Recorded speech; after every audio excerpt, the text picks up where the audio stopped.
But I haven't said a word as it goes. Are you denying it? You don't deny it. Because I heard you, saying, ooh, what a gentleman he is. Well, I was talking in general. In the sack, you're far from polite. Would you just keep your voice down? Well, what's your problem? Okay, now listen. In my experience, and scientifically, a woman can develop certain feelings after the physical act of love. Okay, so I just want to stamp that out. Okay, let's just nip that in the bud, if you know what I mean. The talk of the street. Talk of the street. The talk of the street. Talk of the street. The talk of the street. Talk of the street. The talk of the street. Talk of the street.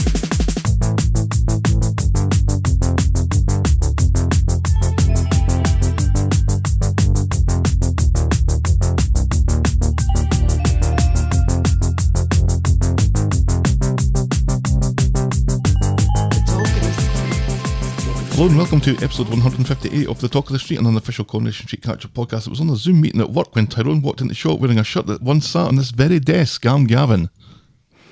And I have a sunburn. Yeah, but the t-shirt thing. Yeah, that's really exciting too. There we go. And I mailed that t-shirt out and wrote the nice note saying, hey, guys. It was brilliant. It was the strangest moment where I was at work.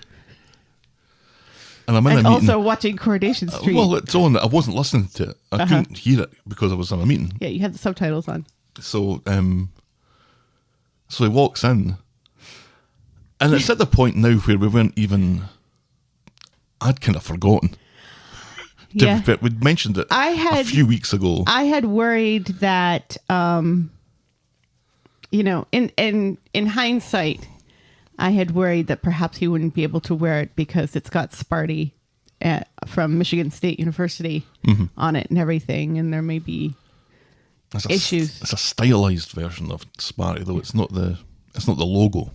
But apparently that wasn't a problem, so that's awesome. He didn't give a shit. But yeah, he comes in and it kind of catches me by surprise, and then I realise that that's the shirt that was sitting on this desk, right? And then my body tries to do at least three things at the same time. It tries to take a screenshot. It tries to turn off the camera from the Zoom meeting and mute myself. Right. And then it also wants me to make orgasmic this noise. Oh! Which I made over and over and over again as I tried to do the other two things. Right. And there was nobody in the house. So yeah, and it works. It doesn't really stand out like, oh, why is he wearing that? It totally works. Along the lines of his other US based t-shirt collection. So the Tribeca one, for example, which is my favourite. Yeah. And isn't there like a California? There's a number of California ones. Right. Yeah. But now he has a Michigan one, so yay. It's kind of making me think, one, maybe should have sent an Eaton Rapids one. And two, maybe we should have sent a Timbot 4000 one. Yeah, I don't think he would have worn the Timbot one. But yeah. Although it would have been hilarious. But here is something, and I don't think I'm blowing this too far out of proportion. Well. Something that we did had an effect on the actual show. Something was physically present in that show because of us. Yeah, there is physical proof of our influence on the show. I wouldn't go as far as to call it influence, but something happened because of us, which I guess you could say is influence. It's influence, yes. The only step beyond that is getting them to say something. Which they'll never do. Which I think is an altogether different challenge. That would be a little too meta, wouldn't it? For them to talk about a podcast. Well, see, every time when Gary says the talk of the street. Right. Yeah, if we could get more characters to say talk of the street so we can add some more variety to our theme song, that would be cool. Yeah, I'm looking at you, Charlie. I'm kind of settled on that now. But yeah, what an interesting few moments. And then... I'm glad I didn't include it in Corey News now. And then he tweeted saying that thanks for the shirt and hope you enjoyed seeing it on the cobbles, which I very much did. It was cool. Yeah, you were outside doing yard sale stuff, because yard sales are a thing that happen. What is this yard sale made of? You gave me notice of it like 12 hours before it started. Yeah. Well, Stelly has been bugging me for years to have a yard sale because she wants to sell some of her stuff. And so I was like, yeah, finally we'll do it this year because because everybody has been home all the time, all day, every day. And then, the prodigal son returned and everything. And we've all been kind of living on top of one another. I was like, yeah, I really need to get rid of some of this clutter and stuff, if at all possible. So I said to Stelly, okay, we're going to do it this weekend because if I put too much thought into it, then it'll never get done. And then, of course, she was like, she didn't want to sell her stuff. The plan kind of falls to pieces at that point then. But then she finally, she's been bringing, remember we got her those little totes when we painted her bedroom with Rick many, many years ago? We got those cute little totes from Target. No. And put her stuff in it. And that's where that stuff sat for years and years and years. And she didn't play with it because, I don't know. She's not that kind of kid. No. So she was going through those. And that was fun because we were finding all these treasures and stuff and things she'd forgotten she owned. Most of which she put in the yard sale. So. She's selling of it? She made $5. So no then. No, she sold some of it because, she's selling her stuff for because they're like little McDonald's toys and stuff. So 25 cents stuff. So the proceeds of this sale are going to... Whatever I want to use it for. Oh. Some of it went to dinner last night. The pizza and stuff that we had for dinner last night. So just... Well, it's nice if you have a goal that you want to make X amount because then you want to do something with it. Well, other than buy dinner. Some of it maybe I'll have for our trip in a few weeks when we go to drop the kids off and then go to Tennessee. Yeah, we'll be road tripping in a couple of weeks. Yes, we will. So we're going to have to try and figure out how we're going to do this and that. Uh-huh. It will work. I think the new schedule that they've come up with helps. Is going to aid us greatly. Yes. in doing this. And let's not forget, for the whole month of January, I recorded this podcast in a bathtub. You did? So. Yeah, I was thinking back to that. Because I was thinking back to when did we actually send that shirt? And it was after you, I think it was either before you left or after you came back. So it wasn't January. It would be either, I think it was February. It was February. Yeah. Besides your t-shirt orgasm, what else has been going on? I watched Back to the Future last night. Did you? Mm-hmm. Aw. I did that. And I watched Mayor Easttown. Yes. Yes, I'm so I excited. haven't watched all of it. Yeah. I think I'm on the second last episode. I'm just after the Silence of the Lambs episode. I've just got over that one. Yeah. It's all right. It's good. It's not great. It's okay. It's good. great. It's not great. It's good. The relationship between Kate Winslet and Jean Smart's character, the way they feed off of one another, it's great. One part of it. Yeah, I know. That's my favorite part. One small part of it. Can men just stop asking her out? Stop asking her out on dates and maybe she'll fucking solve something. Jeez. It's only two men. Guy Pearce, I thought better of you. Mike from Neighbours. Aww. He'll always be Mike from Neighbours. I always think of him as the fake Mandarin, or the guy behind the fake Mandarin in the awful Iron Man 3 movie. No, he's Mike from Neighbours. And then poor Evan Peters. But Mike from Neighbours did go out with Plain Jane Superbrain, so, you know. It works. Who's back in Neighbours now? They're all back in Neighbours now. It works. Yeah, that's good. Yeah. It's not any better than good, but it's good. What do you think of the Pennsylvanian accents? I haven't really noticed. Really? They're just murking. Worder stuff? I haven't noticed. But it's sad that they don't go to Sheetz, but they do go to Wawa. So, shall we preamble, my dear? Yes, please. And give us some of that Pennsylvanian Cody news.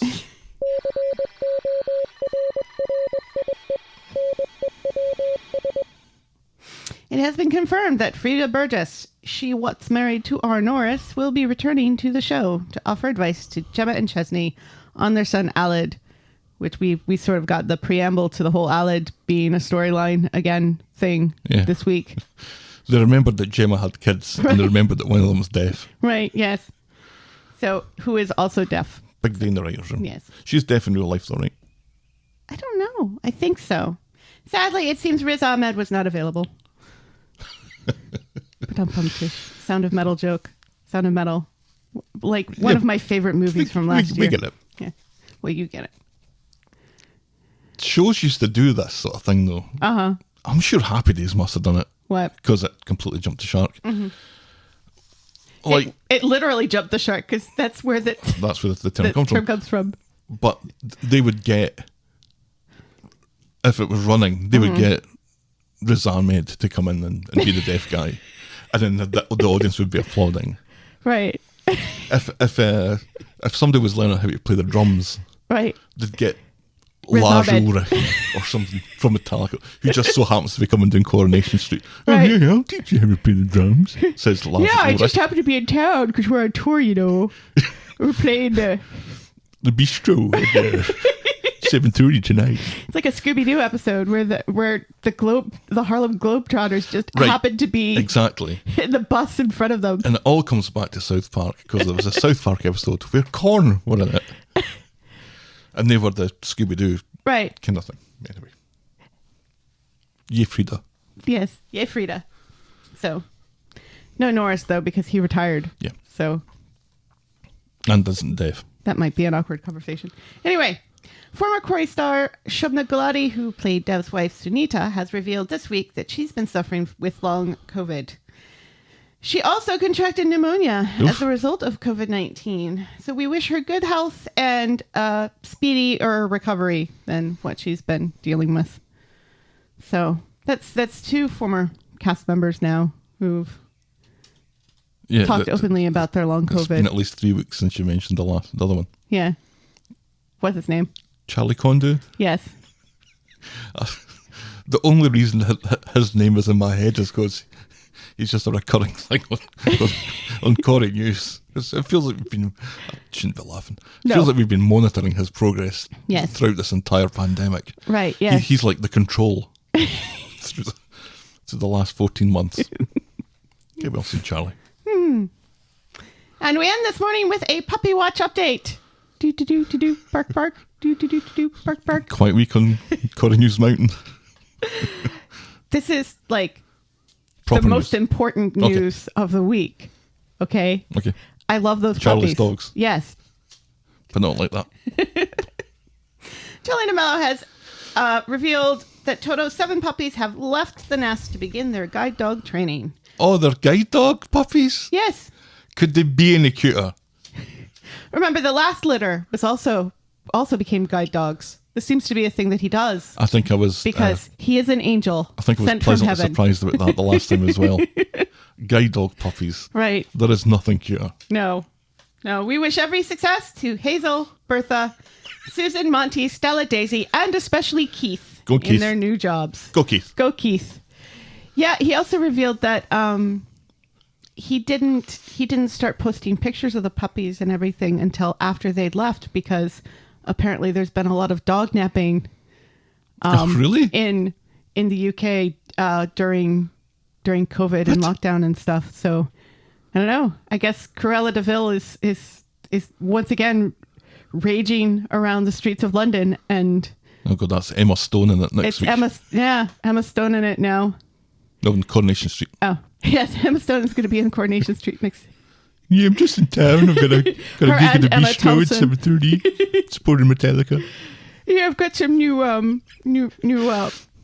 underwear designs that I want to run past the Sarah and Carla and Nick for. Is it right that our Emma Stone impression is the same as our Lars Ulrich impression? I think so. That would be exactly it.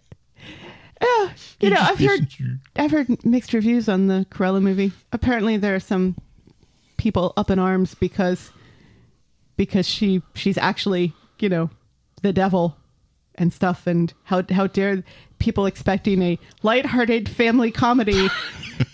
I was From expecting Cruella. a comedy from Mayor of Easttown. I don't know why. I said there were funny bits, that it was like Breaking Bad where it's a drama but it has funny bits. It's not funny. There are funny bits. It has funny bits. It's not funny. Jean Smart. She is very good. She's just playing the same character that she always plays. So. But Jean Smart is just very good in everything. She's also brilliant in Hacks, which is funny. That's the one where she plays the stand-up comedian in Las Vegas right now. I'm just really enjoying the Jean Smart renaissance that we seem to be living through. Renaissance? Let's go with that. Sure. Yes. And that's great news. On mailbag, John Giovinacci got in touch to say, just reading the letters in my What's On TV magazine. Excellent TV magazine. Ooh. And this letter is so right, I thought it would appeal to you guys. And I took a photograph of it. Mm-hmm. The article or the letter is headed up, Cup in Arms. I love Coronation Street, it says, but one of the things that bugs me is the ITV soap's use of empty takeaway coffee cups when people are supposed to be drinking tea or coffee. It's so obvious that they don't contain anything. Why can't they be filled with some sort of liquid to make it more realistic? Writes Doug Heath from Kent. Who is your pseudonym, right? I think you might be onto something, Doug. I still want to make a styrofoam cup. It doesn't even have to have liquid in it, just a weight of some nature, like a hockey puck. Or It sand. had a hockey puck in it. Or sand, like fine sand, Right. to the weight of what coffee would weigh. You don't want liquid getting thrown all over the place. No, but we put understand something that. solid inside there. Yeah. You know. Who knows? Someday. And now we'll podcast for coffee.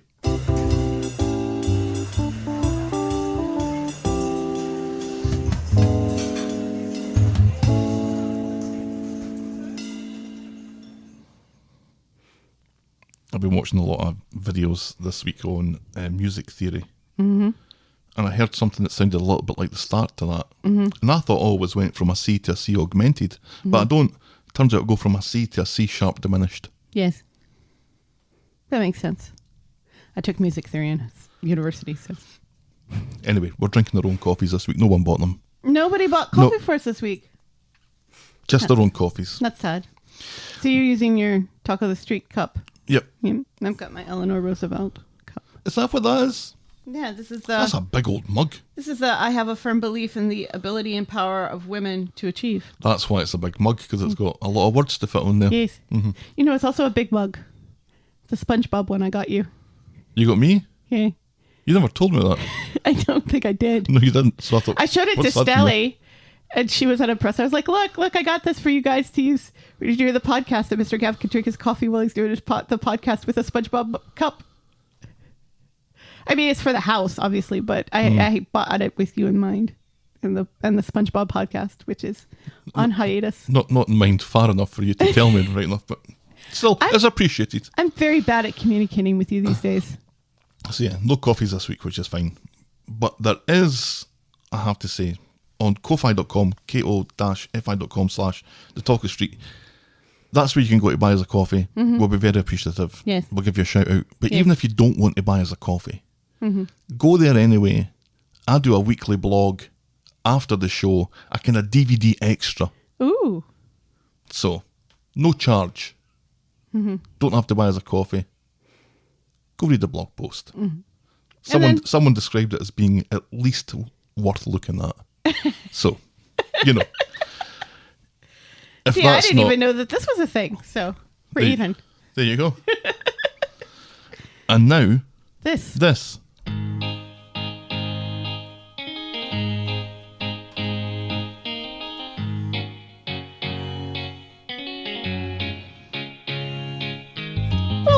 Welcome.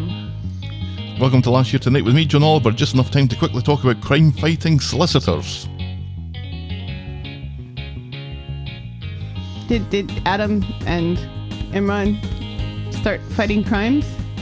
Yeah, this was Gary complaining about Imran and Adam's nosiness into his affairs. Being all over him like a cheap shot, he complained to Sharon. Not that one.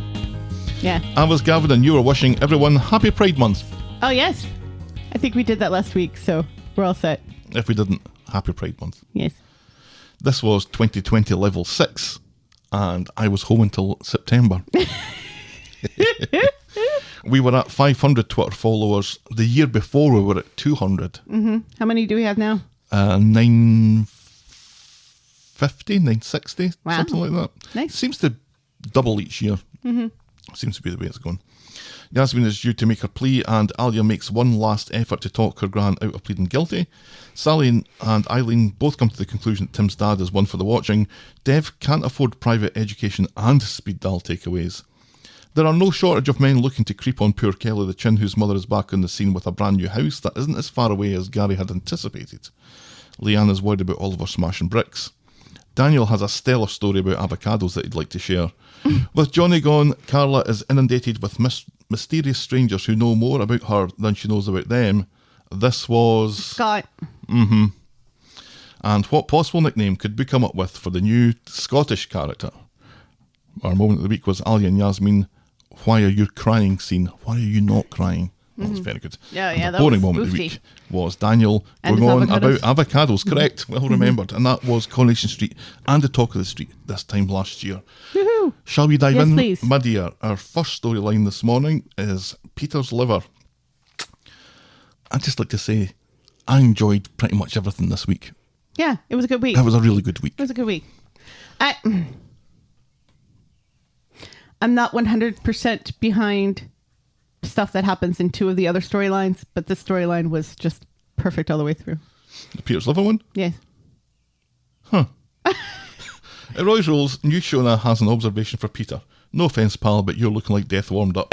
Peter thinks it's amusing, but Carla doesn't see the funny side and also doesn't understand how he's so zen about the Sarah and Adam thing. He reminds her that he didn't want Adam or Daniel involved in the first place, remember? Yep.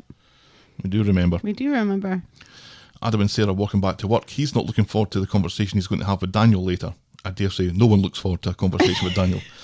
Sarah says that he doesn't have to justify his future to anyone. Ugh. You are so anti-Sarah. I am really anti-Sarah. I really am. She's talking a lot of sense. She's He doesn't have to justify his future. selfish. And the whole future thing, it's like, come on. Do you guys really have a future? Oh, I mean, they've just now got back together. Well, it's been a few months, but, you know, it just seems like family is important. And, you know, he's been related to Peter and Daniel longer than he's been related to Sarah. So, I don't know. It just... yeah, you get married though and you kind of cut your ties with your family. That's what happens, isn't it? You got roped into my family. Yeah, thanks for that, by the way. For the owe you a buck. So Peter's in Roy's Rolls picking up a phone you left earlier because they left a phone somewhere Yes. because of plot. Yeah. Daniel comes in with bad news. And it's dead. Shona makes sure to tell him that it's dead. Because that's important. Yeah. We have two storylines this week where phones being dead is important Yep. to the plot. Everyone on Coronation Street now has an iPhone, and none of those iPhones holds a charge. No. Just doesn't hold a charge. And nobody brings a charger with them. So Daniel has bad news. His liver is a Commodore 64 tape getting loaded into a ZX Spectrum. Incompatible. I guess it's all on Adam now, says Daniel. Yeah, about that, says Peter, scratching his beard. Do you think Daniel probably whisked out of it as well? No. I think he did. No, I don't think he did because Daniel was the one who was fighting for this. Daniel absolutely did this. Yeah, in the hope that Adam would be the one that would do it. No, I don't think so. I think Adam is kind of right in what he says later about Daniel really enjoying being the knight in shining armor for everybody. And this is kind of, you know, this in a way is part of the healing process for the whole dead wife thing. Didn't he do Save that? your brother. Didn't he do that with the prostitute? Yeah, well, she has a name. I can't remember it. Me neither. Rachel. Yes. Was it? I do have to say that I really enjoyed the scenes between Shona and Peter this week. Those are really enjoyed. Yeah. Because at first you're kind of thinking that maybe she doesn't understand that he has a problem with his liver. Well, she's got eyes. Well, no, because she says in that first thing about, you know, lay off the fake spray tan or something. And you're like, oh, maybe she doesn't realize. But then when he comes back and he tells her, thank you, and I really appreciate your straightforwardness, you know, and everything. Yeah, he hasn't bought copper tone yellow. No. And it's typically orange that you turn if you've had a bad spray tan. not yellow. But and also, it's on his eyeballs as well. I know, that's exactly what I was going to say. It's like the makeup, we've mentioned this before, is so on point. Yeah, it's really good. But even more than that this week, the fact that his eyeballs were yellow, it's like, holy shit, how did they do that? Do you think it's contact or something in post? I don't know, but it was very good. It was very, very good. Yes. And it's just nice to have, Shona be used in this way where her brain damage becomes a good thing. Yeah. Peter pretends to be a zombie as he leaves the right, cafe. yeah, that was hilarious. So outside they run into Adam. Daniel calls him a coward. Excuse me, says Adam, looking for a fight. Peter reminds them both that if this is a family that he's getting better for, maybe he'd be better off dead. And he wanders away to clear his head. Back at the factory though, Carla gets a call from the liver supply centre. They have news and they've been unable to reach Peter because of things that Shona said earlier. Right. Carla finds Daniel and Adam in the pub, still in a mood with each other. She's looking for Peter. They've had a call from Livers Are Us. They've got another liver for Peter, and if he doesn't get there in the next 24 minutes, it's going to go bad, and no one knows where he is. It's like every second they could put Daniel and Adam somewhere drinking together this week. Yep. They do that. Yeah. And it gets a little meta later on when Daniel asks if this is in poor taste. I'm pretty sure Adam's working. Yeah, it's during the day. And he goes out twice that day. And who's looking after Bertie? Bertie's looking after himself at this point. So Adam explains about the disagreement that they all had. And how Peter stormed off and Carla's like, oh, fucking great. So Daniel goes off to see if he can find him, and Adam hangs about to finish his pint, which I thought, again, was pretty funny. And may not have happened. At the cafe, Daniel explains to Shona that if Peter doesn't get to the hospital in the next 3 minutes, his liver will go to someone else because that's how medicine works. He gets a call from Gemma. Peter is with her somehow. And it sounds like Peter was ready to collapse outside the bistro, so Gemma marched him up the stairs to get a seat. Daniel comes along to whisk him away. We have but 4 seconds to get you to the hospital. Doop. So at the hospital. Doop. Doop. I'm doing the 24, sound with the... I actually did that. Yes, you did. Where do you find the time? It was hilarious. I thought it was quite because, funny. especially when later on, when I actually watched this whole thing, it did really kind of have that feel like, right. We have X amount of time. And it's real time. Yeah. The following is filmed between 11 a.m. and 12 p.m. on the day of the California presidential primary, says Lars Ulrich. No, I had fun putting that together. The t-shirt got lots of love. Tyrone's t-shirt. Yeah. But, it's funny how some things work and some things don't. Yes. And I still don't understand how that's decided. Nobody does.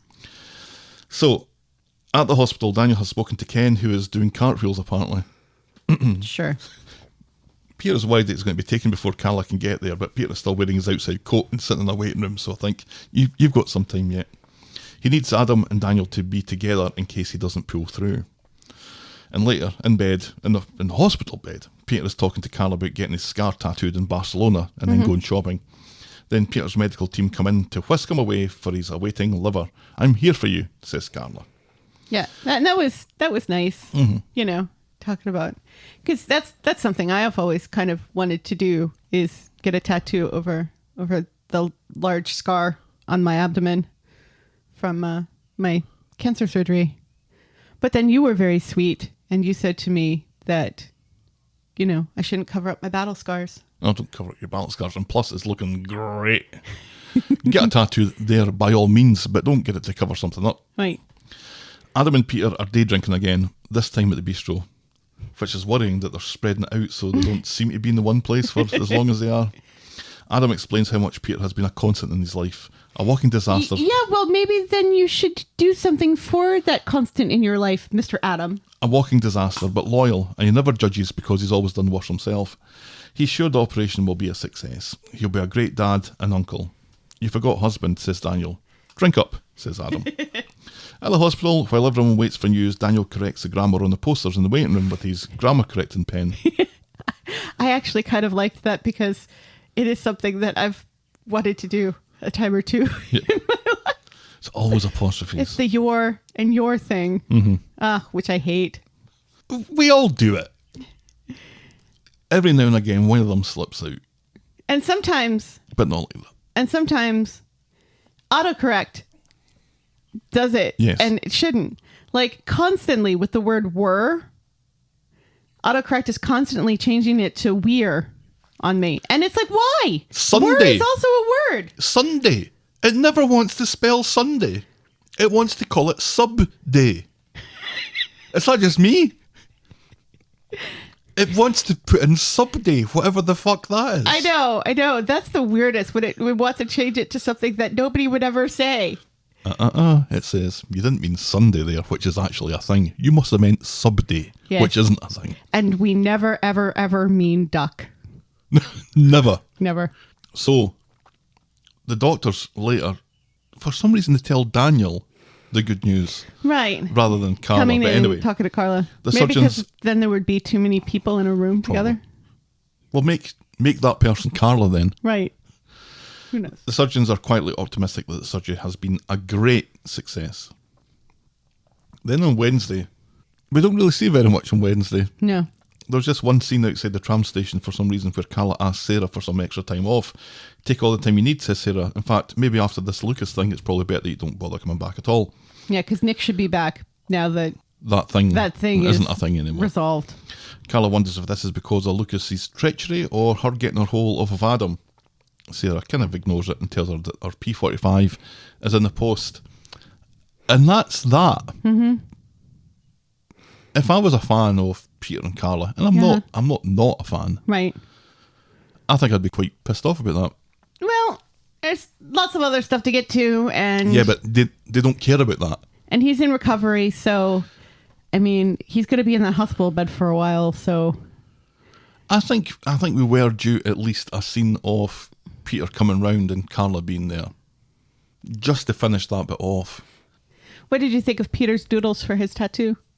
I wouldn't want that on my body, but and I have to say, when he was making those doodles, it kind of cut to that scene and you just saw the doodles and you didn't see who was doing it. I thought it was Nina. I thought it was Nina making doodles for our graphic novel. Well, it wasn't him doodling; it was Carla looking through the doodles, wasn't it? Yeah, I still thought it was Nina. Yeah. Nina's a better artist than Peter. Did Peter draw them? Yes, he said they were his doodles. Huh. He said that? Yes, he did. He said, these are my doodles? Yes. Would you like to see my doodles? Would you like to come up and peruse my sketchings, Miss Honeypot, with a Is that Emma Stone there? glass of Madeira? Gosh off Madeira. How many times does Carl have to resign from the factory before it takes effect? Didn't she leave? I thought she'd already left. She had, but then they asked her back because Nick was going into hiding. So Sarah needed help. Right. So she really shouldn't have much of a complaint about this whole kind No, of get more it's time just off thing. the way Sarah is being is really kind of rude. Fine is how she's being. She's rude. You were leaving. No, it's just relax. Sarah's awful. I'm perfectly relaxed. You need to calm down, Gav. I am calm. You need to calm down. Okay, fine. I'll give you that. Calm one. down. It's okay. I've never once told someone to calm down and then they've calmed down. No, don't ever tell someone to calm down. That's the worst thing to say to somebody. And definitely don't say it like, calm down. Yeah. Oof. Just calm down, Gav. Don't say oof. Well, you can say oof in certain situations. Yeah, but Not like that. Yeah. Okay, good. I'm glad we've covered all that.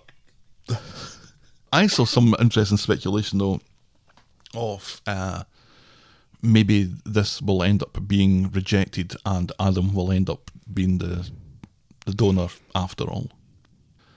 And I really hope that doesn't happen. Yeah, that seems a little convoluted. Can we? And I don't want to stretch this out any more than we absolutely have to. Yeah. And it feels like it's been stretched out enough Right. already with the whole, you were in a fight, so we're not going to give you a liver. Yeah. And then the whole Ruby's liver debacle from a few weeks ago. So, Anyway, our next storyline today is selling Up the Rovers. On Monday, through the back in the Rovers, Daisy, because Daisy's in it this week, she finds Jenny having a Shiraz breakfast. She's like, good morning, and there's Jenny with a glass of wine. Great. I don't know if the insinuation was that she was having a Shiraz breakfast or it was just there from the night before, but yeah, it's a look. Jenny advises that Johnny's been kicked to the curb and she'll be looking out for herself from now on. Daisy is thrilled to see Jenny being so destructive and selfish. Besties. Now wait and get wired into Ronnie, Daisy says, but Jenny is more interested in a totally clean slate. Then in comes Johnny, looking for a private word. Johnny starts down a things were said last night line, but Jenny wants him to move out, thinking it for the best. Well, for you perhaps, he says. Where am I supposed to go? He spent last night on Carol's couch. He thinks it's a better idea for her to move in with Rita. And it's looking like a stalemate, so why don't we give it a few And she's hilarious because she's like, I don't want to inflict Daisy on Rita. What's Daisy got to do with this? Daisy's an adult. Yeah, she lives with Jenny now, though. So she'd be Yeah, but coming she's with not her. Jenny's responsibility. No, Jenny feels responsible because of that whole thing about her dad and stuff, Oh, that which whole I still total don't lie. believe. That whole lie from last week. Yeah. Jenny is adamant, so Johnny acts like someone just says Liz McDonald and storms out. Later, Daisy is shocked to learn that Johnny wants to stay in a pub that he owns and reckons that this is a play and he's waiting for her to crawl back, begging for forgiveness. She suggests changing the locks because she's a fucking idiot. And throwing his stuff out on to the curb, which Jenny rightly says, yeah, I'm not 16. Yeah, I'm not going to turn into that person. Right. So Johnny's hanging around on his own through the back, looking like he's wondering about having chili con carne without rice, but then he gets an idea and he goes onto Jenny's laptop. And Jenny comes through to apologise for jumping the gun earlier. Look, I'm sorry. Johnny is dismissive. No, you were right. They can't live under the same roof and they shouldn't drag it out, so there's only one thing for it. Sell the fucking pub. The Rovers is now on the market. And Jenny's like, well, I didn't mean that. Right. And also, maybe talk to me first before making this decision all on your own. Both of them are doing this, though. Both of them are like, no, I'm going to make this decision, and this is the way it's going to be. She did say through the week that the pub is in his name. But in the little still that we saw of Imran and Yasmin standing outside the Rovers, looking all the world like the new owners, by the way. I wouldn't hate that. Let's just put that there. The name above the door is Jenny Connor. Yeah. So the license is in her name, but the pub seems to be in his name. Right, because he's a criminal. Was he a criminal at that point? He was already a... He wasn't convicted though. No, it's true. But I think they preemptively... because he knew he was a criminal. I don't know. Well, I seem to remember something about her saying to him at some point, oh, that's why the license is in my name or something. I don't know. So, I may have dreamed that. I think you might have. Jenny unloads on Daisy. But not like that. Johnny has offered her first refusal on the pub, knowing that she doesn't have that cash. Well, maybe go speak to the bank. So what does she want? A free pub? She calls this the most expensive bonk in history. Daisy has some ideas though, but the first one involves Rita, so let's not get too excited. Yeah. Jenny has checked with the bank, but it's done, which is a pisser after all the effort that she put into the B&B. She's not going to get the loan. Right, and it was good, the way that they explained that about, like, with the whole pandemic and everything, banks are kind of loath to Give Jenny money. Loan people money to buy things like pubs and restaurants because they may all get shut down again. Although you'd think that there'd be like some sort of recovery effort through the government or something. Daisy comes in with the answer to her problems. Ronnie. Yeah, which makes sense. That's exactly what I was thinking last week. It's I could tell. Ronnie has lots of money. You had your Ronnie eyes in. Yes, I did. Oh, there they go again. Ronnie comes in like the Fawns, but he understood this to be Jenny's idea. Right, yes. But Jenny has no plans to get into business bed with him. Which, he says immediately he would be a silent partner. So he wouldn't be behind the bar. He wouldn't be visible to people. Nobody would have to know that he's the silent partner. So that makes Jenny's whole, no, I don't want to do this with you thing kind of moot. And yet she insists that this is the easiest fix for this. It would be so easy to just do this. They don't have to be in a relationship. Nobody has to know that Ronnie is the money behind the throne.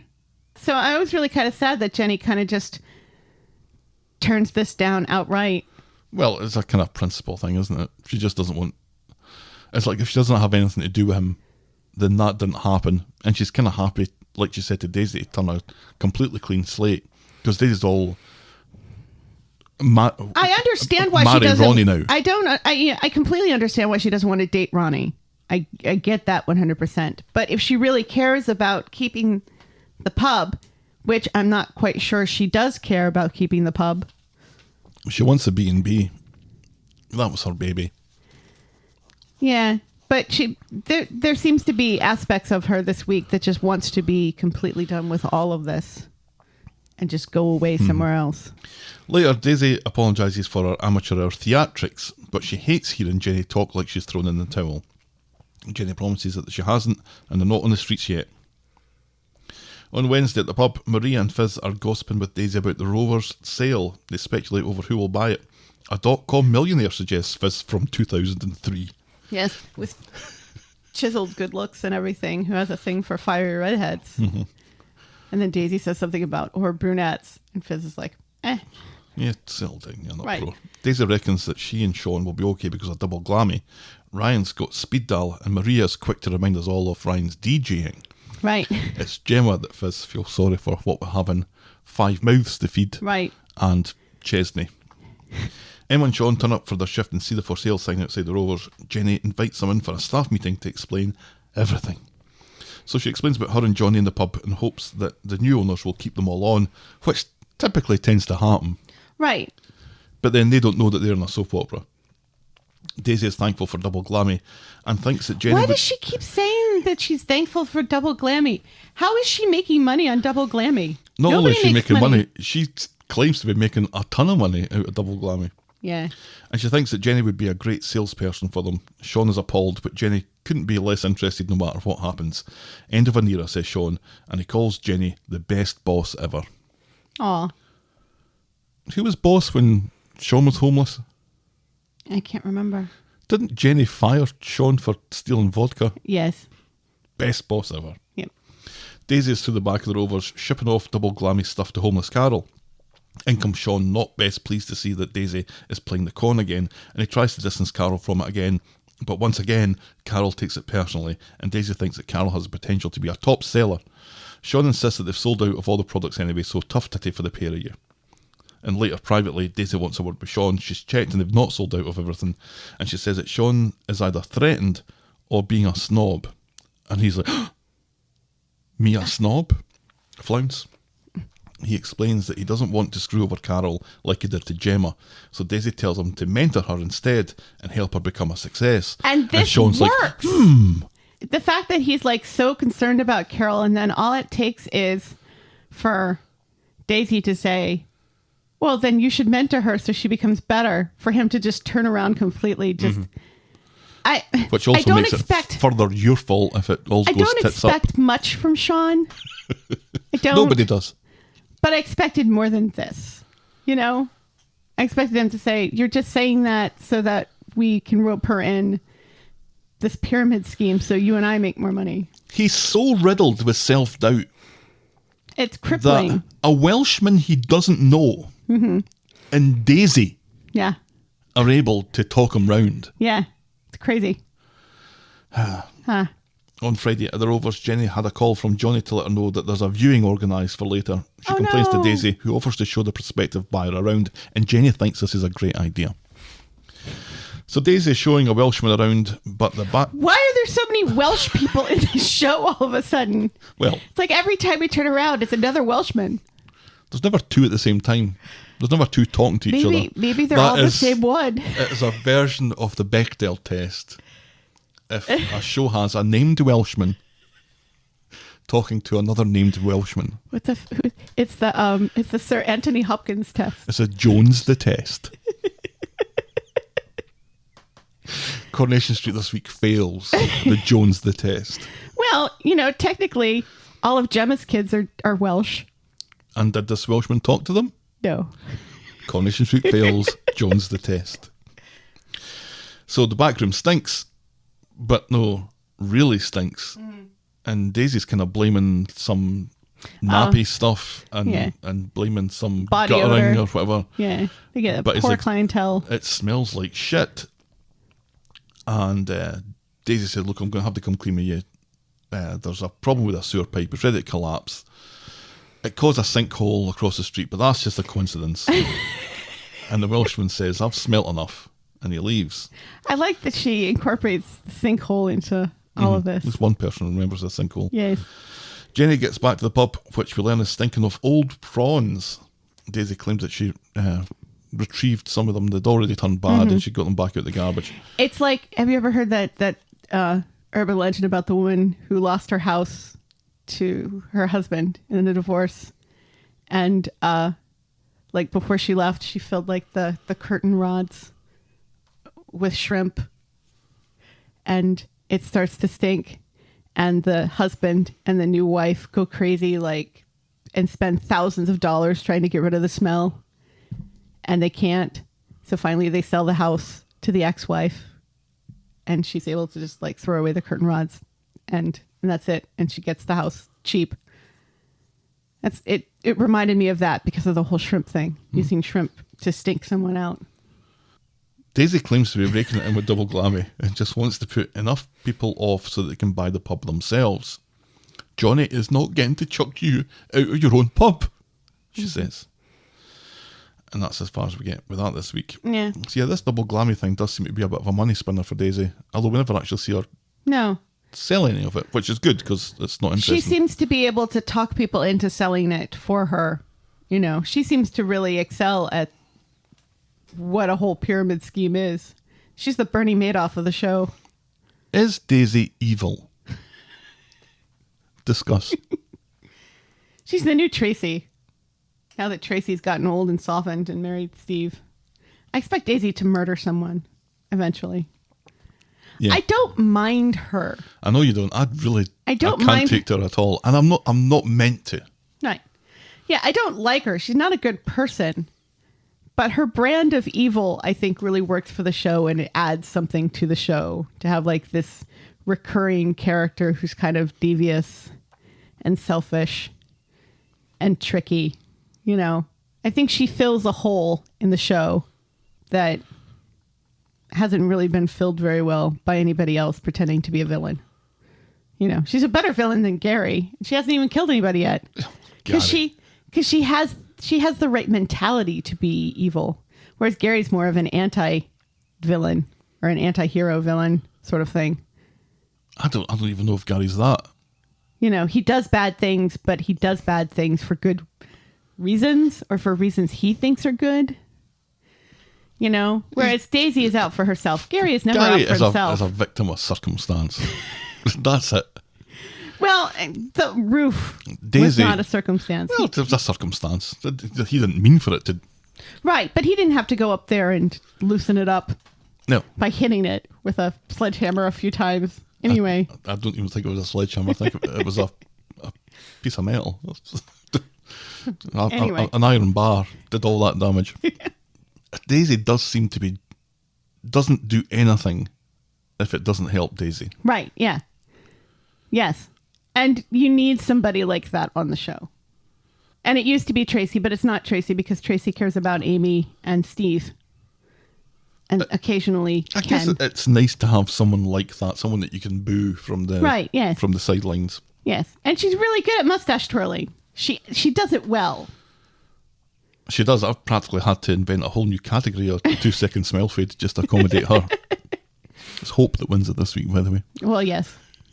So who is going to buy the Rovers then? I don't know. Do you think it is still going to be Jenny and somebody possibly... Is Ronnie completely out of the picture here?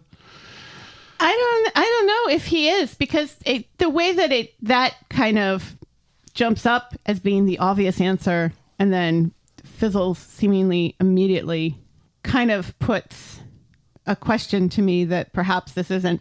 And we need a reason for Ronnie to stay on the show. Because right.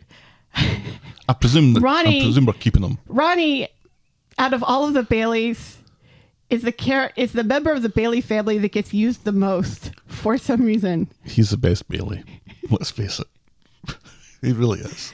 They give him better stuff to work with than they've given any of the other Baileys. Because they can't get rid haven't of them. lumbered them with living with a family. Right. Because the others can't really be free spirits and can't really get involved in too much hokum. I think James would be more, because he's young and gay. He's not gay. He's gay. Oh no, he is gay now. He is gay now. Happy Pride Month. We're trying to do it with Michael a bit, but then we're now lumbering him with A baby Grace and Glory. Grace. Yeah. But Ronnie, I don't know, I just love Ronnie. Ronnie, He's a great character. Ronnie comes in. Yeah. He's got the swagger. He's got the style. Yeah. He's got the silver tongue. Right. He hits the ground running. Right. Yeah. So much. And he was like, absolutely, I will do this. I will do this. I have the money. Let's do this thing. Right. Seemingly without thought. It didn't have to sit and think about it. Didn't have to check with his financial advisor or anything. Just, no, we're going to do this. Let's do this. It'll be fun. So I think Ronnie will still be involved somehow, maybe. I'm not as 100% behind the whole Imran and Yasmin. Oh, I'm not. No, that was just a still from before the BAFTAs. That's not. Well, I presume it wasn't a hint. Right. Yeah, I don't think I would be 100% behind that because I don't feel that. Yasmin would be terrible behind the bar. Yeah. Yes. I mean, she's got good banter, but not behind the bar. And also, there's still like the past trauma with the whole Tim's dad telling her she's an alkie and stuff. Oh, true. And I think Imran has enough on his plate being a solicitor and It's also just- a foster dad It's just excuses to get Imran and Yasmin together and hanging out. and more screen time. Yeah. But I don't seriously think that that's No. a possibility. No. I don't either. I've seen some speculation as to Debbie, but why would she want to own the bistro and the Rovers return? Yeah. One or the other. Yeah. Or if you're owning both, it's to shut one down. Yeah. And we don't want that, and that would never happen anyway. All right, our next storyline. All right, my lover. Sir Lane Devon. Large Ulrichs from Devon. Our next storyline this morning is storyline of the week. Bernie's revenge. On Monday, Bernie has been walking Cerberus for Evelyn, who still has a leg up in a little bandage thing. Cerberus is very much a fan of Bernie and ignores Evelyn when they come back, choosing to play with Bernie instead. Go to mummy, says Bernie. I'm not his mummy, says Evelyn. I'm his mistress. Bernie notices that Cerberus has been terribly clingy lately. Must be overtired, says Evelyn. So Bernie goes into Dev for some of Evelyn's posh sherry. Dev doesn't know why Bernie's still running after her, but Bernie reminds her and the viewers that a couple of weeks back, Bernie swore to get revenge in this world or the next. It's all part of the plan, Dev. So Bernie Watch has and learn. taken Cerberus out again and reports back on the consistency of his shite. Soft and middling, apparently. Again, Evelyn is shocked to find that Cerberus is more interested in Bernie than her. So when Bernie leaves, Evelyn gets up to throw a ball around and get Cerberus on side again, and Bernie comes back in on the pretense that she's forgotten something and catches Evelyn red-handed, so to speak. Gotcha, ya cow, says Bernie. So Bernie's at Dev's announcing that Evelyn will be back tomorrow. She reveals that Cerberus was her pal because she had, a sausage in her pocket? Right. And dogs love sausages. Which is hilarious because Evelyn, in real life, she is. I remember the article we talked about in Corey News like a year ago that the way she keeps the dog's attention is by putting sausage in her bra. So that's hilarious that's what That dog loves sausages. Bernie's been doing. Do you know who else loves sausages? You. You Bye eat bye. them every lunch. Bye-bye compensation claim, says Aadi, who calls Bernie Employee of the Month. She and Dev arranged to get a celebratory drink to mark the occasion, and Aadi, for some reason, calls Dev a doormat. Yes. Well, The little scene because he is. where Bernie was essentially rolling on the floor with Cerberus as they were playing, and the lovely old dog with his big old paws was just playing about with Bernie. yeah. I kind of fell in love at that moment. just so awe. So on Wednesday, Dev is suffering from the drinks from the night before. Aadi takes him. 2 glasses of Merlot has messed him up completely. What? Aadi takes some glee from ripping the piss out of his old man and his non-existent love life. Sadville Central, he calls it. All he's missing is his Zimmer. No wonder Sharon did a runner. So Sharon's done the runner officially now then. Well, She's out of it. Well, hopefully they'll catch Until her. at They've some got point. it. They've got to catch her, Right. right? They've got to. She's a Pokemon after all. No wonder Sharon did the runner. Bernie says that she'd hit it, and with a wink to Dev, tries to pull the wool over Aadi's eyes that they're a thing, and they go off for brunch, leaving Aadi in charge of the shop. That was funny. Any storyline that gives us more Aadi, I'm 100% behind. Right. And I guess we'll say it when it happens, but just so we're all clear, he's hilarious throughout this week. Absolutely. Still the best Alhan. Bernie and Dev are at the bistro playing along quite nicely with the fake date thing. She tells him to relax and enjoy himself, let his hair down. Aadi's astonishment will be well worth it, plus they get to treat themselves to fillet steak. And it turns out that they've really enjoyed each other's company, so Dev suggests that they continue their pretend date back at his place, and this time he's already stolen his own peach schnapps. All for Aadi's benefit, you understand. Garçon, l'addition, shouts Dev. And at the shop, Dev is trying to pick a bottle of wine. Evelyn claims that she's already spoken to Aadi, so already knows that this whole thing is a ruse. And unperturbed, Dev goes on about the sweet nectar. Loved that. Bernie talks about derobing over the Garibaldis, and they're both giddy as they rush out to be deplorable with each other, which puts Evelyn off her lunchtime banana. It had to be a banana, didn't it? So Aadi is nipped back to the shop for lunch. Custard creams and fizzy pop, and Evelyn warns him that he's going to have it's a fatberg. It's going to turn into a fatberg. Right. Under the streets of London. Just the banter between the two of them. Yep, so she warns him that Dev is at home with Bernie, who's come over all Gina Lollobrigida in tie-dye, which obviously Aadi hasn't a fucking clue about, so he just stares back with his most blank expression. Yeah, as did I. At home, Dev comes rushing down the stairs to find Aadi there. Caught in the act, shouts Aadi. Napping in the afternoon, because he thinks that this was just a ruse. Oh, quite, says Dev, and he leads his son into the kitchen. Have I explained the programmes on the washing machine to you yet? And while Aadi's distracted, Bernie sneaks down the stairs and out the door. Yes, she does. So Bernie's in the Rovers, gabbing to Gemma about her fake date with Dev, but she's in the middle of calling him a gent when he walks in, and he seems to think that Bernie really has the hots for him, and he kind of hurries away. So Bernie catches up with him in the beer garden. He's worried that the news about them will get out, and now that they've indulged in the physical act of love, she'll get all cuckoo for his bobby. Sweetheart, she says, you ain't all that. But he thinks that she's a smitten kitten, so she has to be more direct. I had fun, but you were a dead body in the sack, she says. So Bernie's affronted as she goes back to Gemma, but the more she thinks about it, the more she decides to give Dev Alahan another piece of her mind. So she goes round to Dev's and they have a bit of a slagging match where they berate each other's performance, and you didn't win any prizes for working out where this is going to head. So later, Dev comes down the stairs and has to distract Aadi with the workings of the fridge freezer, while Bernie sneaks down the stairs Again, for the second time today. Right, yeah. It's like moonlighting, isn't it? Or any show that has, two people in it that hate one another, and then I don't know if they hate one another, but the argument seems to have turned them on a little bit. Right, yeah. God almighty, the second time that she came down the stairs, I thought, she's coming down these stairs again, isn't she? Yeah. And when she did, with her shoes in her hand as she creeps out the door. It's Dev's like, come here, puts his arm around Aadi, come here. You're home early. And he's like, I'm not. School's out. That's right.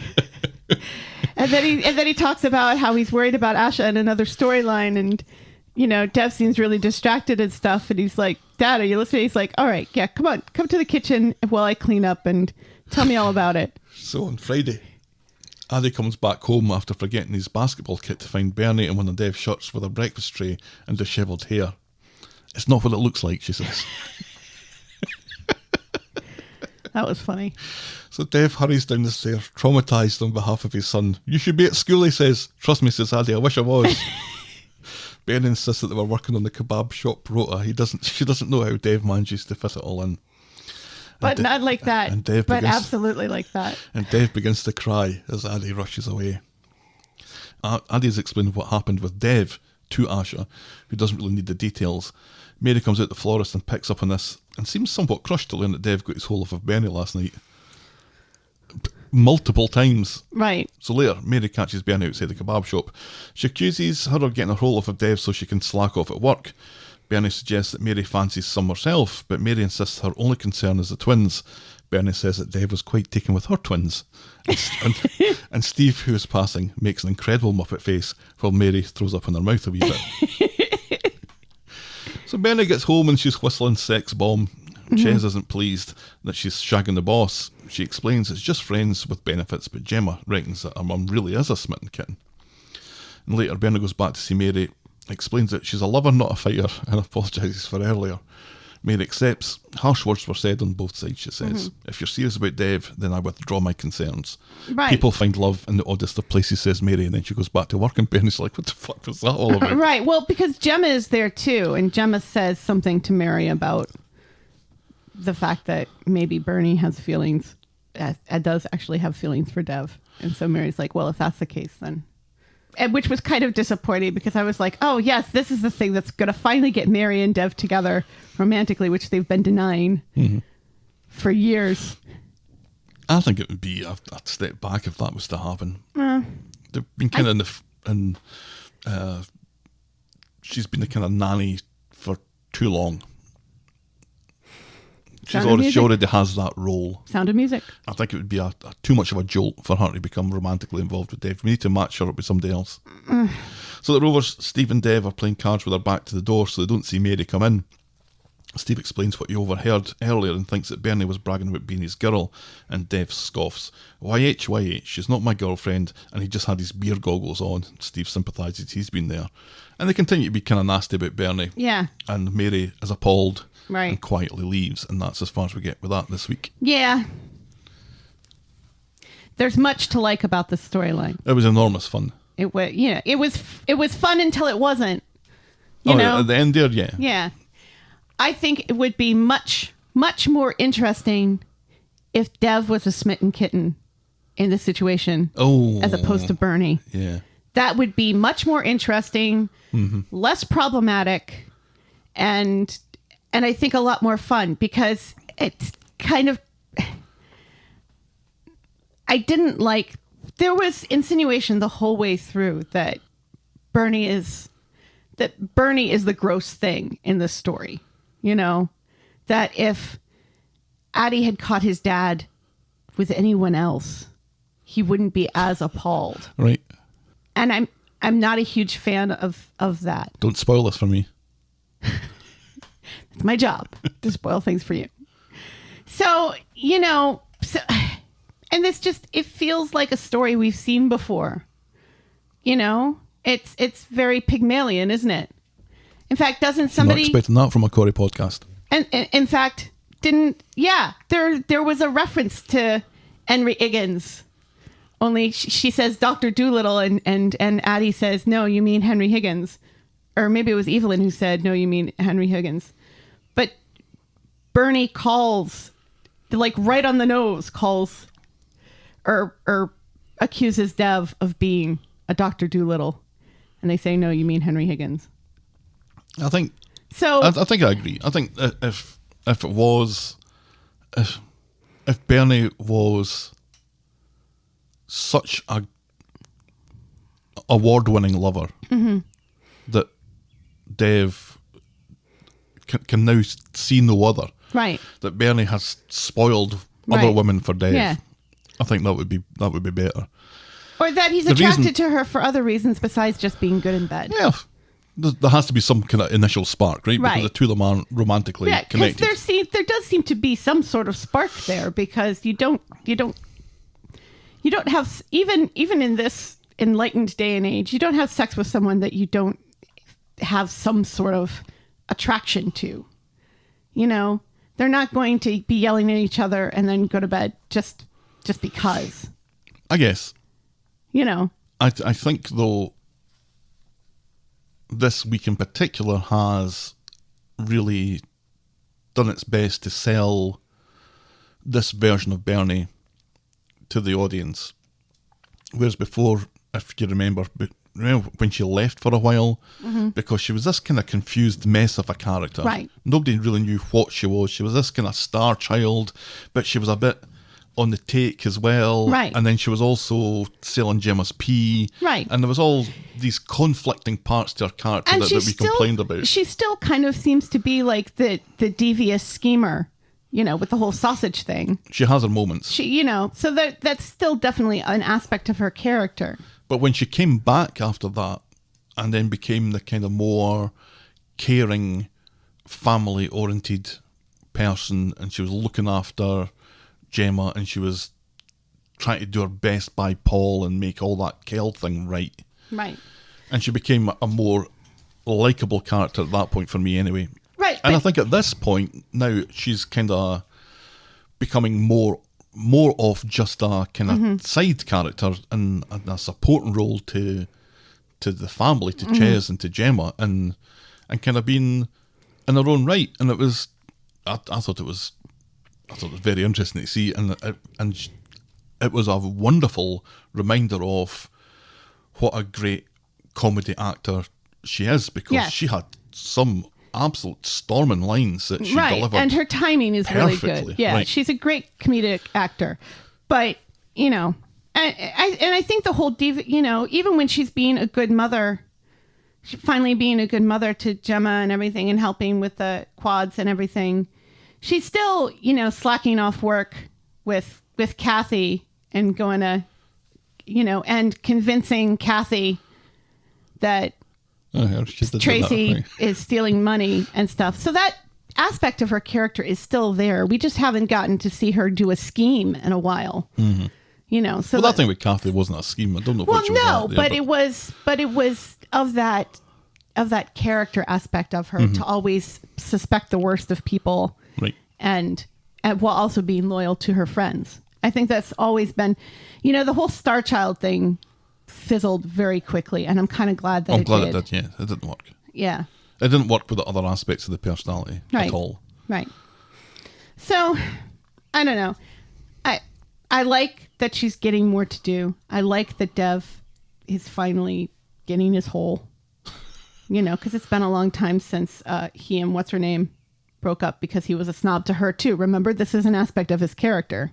It's totally believable Gina, that he would be a snob, because he was a snob with Gina, whose sister was the mayor. So who is good enough for Dev Allahan? Right. Is it Bernie? Honestly, I can't see them being a long-term couple. I'm not sure about that either, but I think that chat with Steve is just stupid male bravado. I don't think he meant any of that. But it was horrible. It was horrible, absolutely. Right. Yeah. But it's a thing that guys do, unfortunately. Well, you think better of them, though, don't you? It's Dev. Yeah, that's true. He's all about appearances.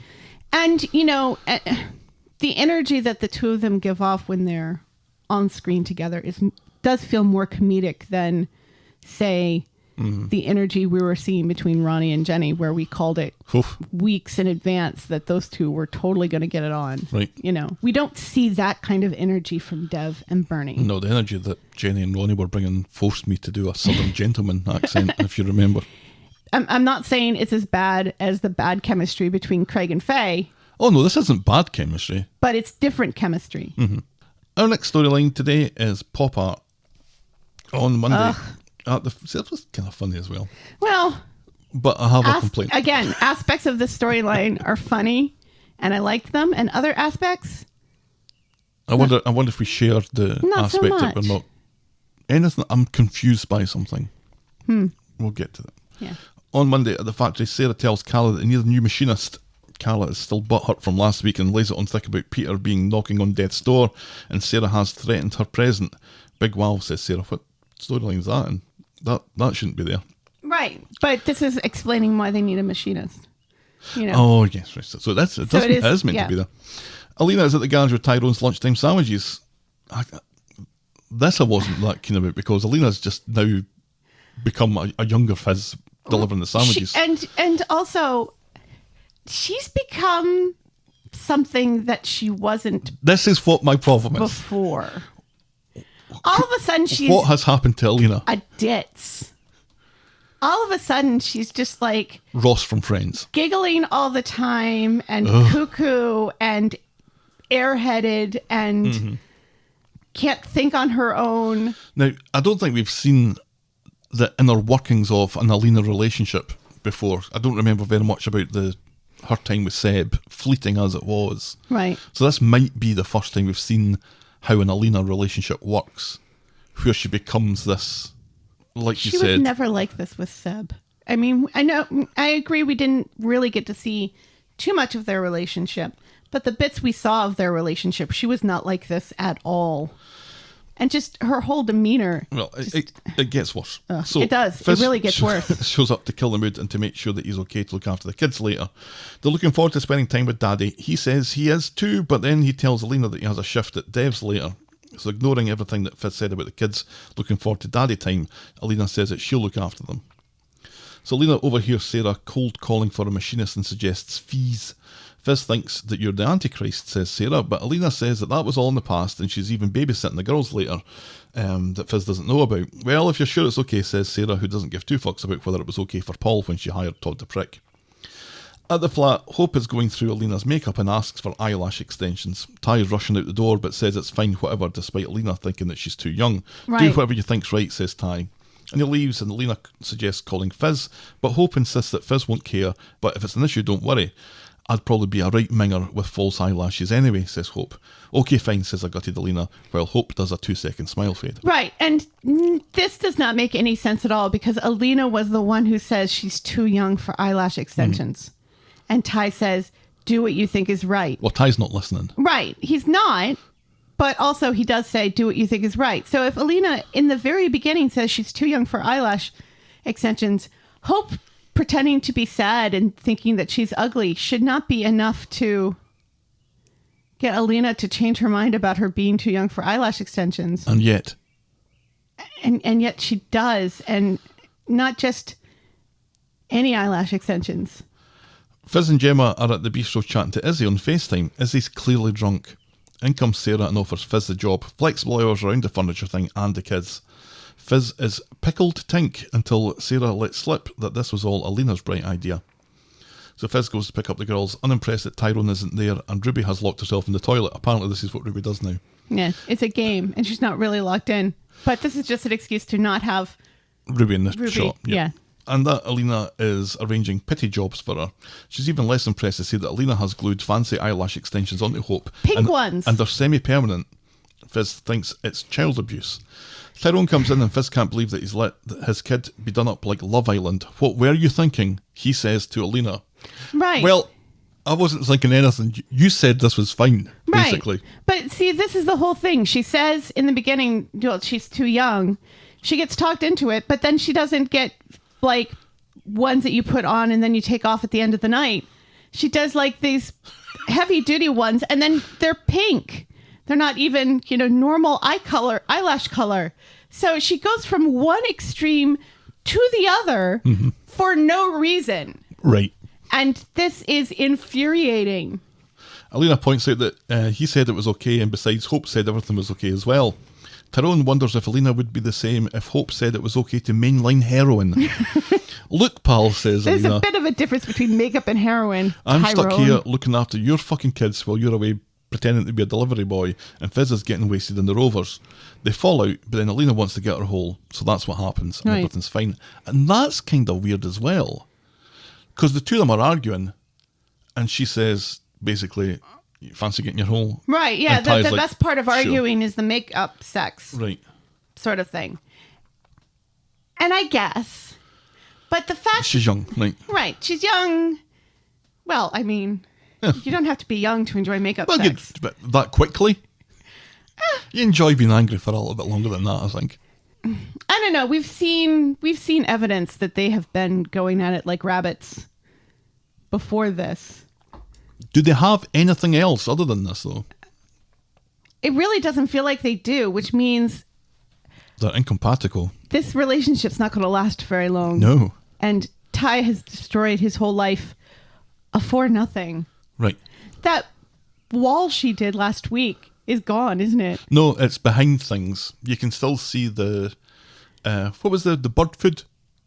The trill? Trill is still there. You can see Trill, yeah. I couldn't really see it. Then again, there was something else that was really distracting in that room. Let's get to it. So on Wednesday, Tyrone and Alina are being fucking up all into each other in front of poor Emma, who points out that this is a shared flat. Right, yes. And the walls are really thin. Like something thin. Then Alina takes delivery of a 5-foot square photo of her and Tyrone as sexy mechanic and I guess 1950s biker chick. It's awful. Is this the result of the portrait that they went to get done? This is that. Then why is Tyrone so surprised? I think he's surprised at how bad it is. But then again, he posed for this, so he must have known that he was holding like a wrench or something and that it was going to be appalling because it is. He does say that he didn't realize it was going to be so large. So I can understand that. And I too, it's like that had to, it's awful, but it had to have cost a fortune.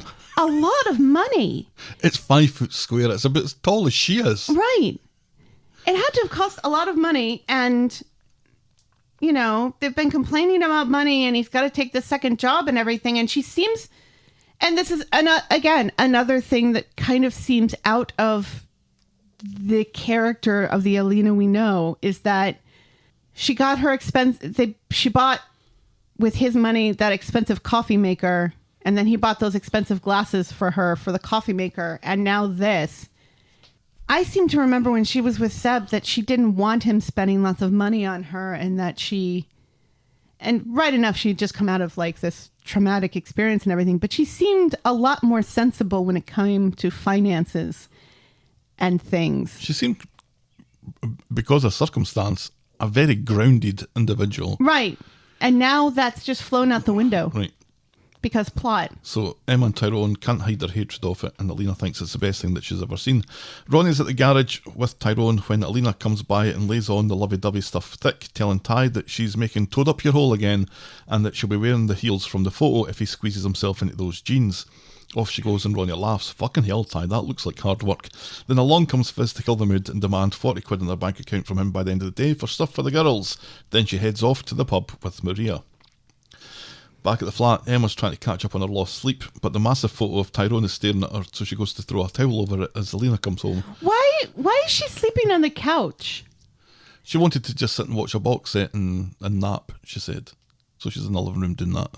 So Alina comes home and she's worried that getting the photo done was a mistake because Emma and Ty haven't said anything nice about it. She got it to put smiles on people's faces, but she sees zero smiles. Right.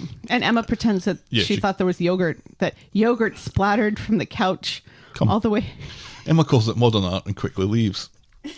Ty is at Dev's when he gets a call from the school about Hope. Fiz is incommunicado for reasons that we'll find out, I think, later. Yeah, her phone is dead. Right, of course. So Ty looks for help from Evelyn, but settles on sending Alina to pick her up instead. Alina has a job too, Tyrone. Right, yeah. She runs her own business. And also, why can't... because he's got the delivery to do. So Alina has picked up Hope and is walking her home. It seems the cause of the outburst was kids ripping the piss out of her stupid eyelashes. She hates what Alina did to her. Alina asks her to try and get along and points out that Ruby's doing her best when she's not locking herself in the bathroom. Alina continues to witter on, isn't paying attention, when Hope tries to end it all by stepping in front of Ronnie's car as he drives away from the garage. So Ty comes running out to see what the commotion was all about, and Fiz is going to love this, he says. So Fiz appears at the mention of her name and does not love this. What's this all about? And Hope blames Alina for running out into the road and saying that Alina had said that everybody loves Ruby and nobody loves her. Which is not what she said at all. No. And also, what's up with Ty being back in the shop when he was supposed to be doing deliveries for Devon? That's why he couldn't pick up Ruby or Hope. Was that day or the day? I can't remember. Anyway, Alina denies it, but Fiz doesn't need to hear anymore and drags a smirking Hope home. And back home, Fiz lays down the law to Alina and Tyrone. Ty points out that Hope has form for making shit up vis-a-vis Jade, but Fiz will not be reasoned with here and bans Alina from ever being near the girls again and bans them from their flat. You can't do that, says Alina. I will fucking kill you, says Fiz. And Alina and Tyrone take this as a cue to leave. So Fiz goes to see Adam and he advises that she speaks with Tyrone when they're both not angry, but Fiz doesn't appreciate common sense being spoken to her. Legal route should be the last resort, Adam says. Adam speaking common sense. Yeah, it's crazy. I quite like it. Common sense, it's nice in a Scottish accent. Fiz goes to the flat, checks out the monster picture, and tries to talk calmly with Tyrone while Alina is out. Fiz thinks it's for the best that Ty doesn't see the girls until a consent order is in place. Fiz claims this isn't about her, it's about the girls' safety, and she tells Ty that he's a joke, and she leaves. Angry, Tyrone follows Fiz home. I'm not a joke, you, he says. In the secondary point, you can't take the kids away from me. Evelyn comes down to see what the fuss is about. Fiz says the girls are in danger when they're with Alina. What's she going to do? Bore them to death, says Evelyn. That was hilarious. That was great. That was hilarious. That was great. Ty points out that Ruby isn't Fizzy's, so he'll be fucked if she'll tell him that he can't see her. Mm-hmm. He quickly tries to backtrack and Evelyn is shocked, reminding him that he walked out and left Fiz to struggle on her own. Fiz is done talking and tells him to get out. Get out! Get out! This isn't the NT promises. This isn't her decision to make. And later, Fiz asks Evelyn if she's doing the right thing. No, says Evelyn, it's selfish and spiteful, but she'd probably do the same thing herself. But don't use the kids as ammunition. It's a shitty thing to do. Take the high road, she says. Yeah, slash his tires. Right. Burn his clothes. Yeah, trim 4 inches off of his trousers. Send him a lovely t-shirt. Meanwhile, Tyrone is furious while Alina tries to help take his mind off it by mentioning hot tubs and bath bombs. Give her time to calm down, she says. She goes off to run a bath and Tyrone decides to take some action and grabs a laptop. Fiz has given Evelyn's advice some thought, but then she gets a notification that makes her angry again, and she tracks Adam down to the Rovers. She wants to lawyer up. Tyrone has taken a bunch of money from their joint account. She doesn't know what it's for, but she needs to do something. She can't lose the girls. And she has it in her mind that he's spending it on a lawyer, that he's spending it on her. Right, and Alina. And other things. And Adam's like, well, what's she spending it on? Yeah. Well, what's he spending You don't know. it on? You have no idea. Right. It could be something for the girls, you don't know. The whole Ruby's not yours, so you'll not be taking her off of me. Right. He's got a point. Legally, yes. It's a nasty thing to say. It's a nasty thing to say, and it implies that he loves Ruby more than Hope, and everything. And they don't want to split the girls up. It's a nasty thing for him to say, but it's a nasty thing for her to threaten. The two of them are being... They were both again, the worst parents in the world. Right, yeah. They were both being equally awful to one another. And this whole, I'm doing this for the girls line... Right. Isn't really cutting it when everything that she seems to be doing is out of spite. Right. And the whole saying that eyelash extensions were child abuse was... ridiculous. Yeah.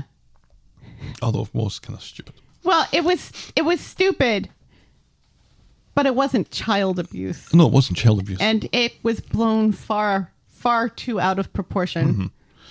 On Friday, Tyrone is a bit worse for wear as he catches Fiz in the street. He wants to discuss seeing the girls, but all she's keen on doing is mocking him for going out clubbing and berating him for spending money from the joint account. Request any Lighthouse family in between your dad dancing, she says. Ooh, a little bit of burn on the Lighthouse family. What did they do to deserve that? At the garage, Kev gets a breakdown call.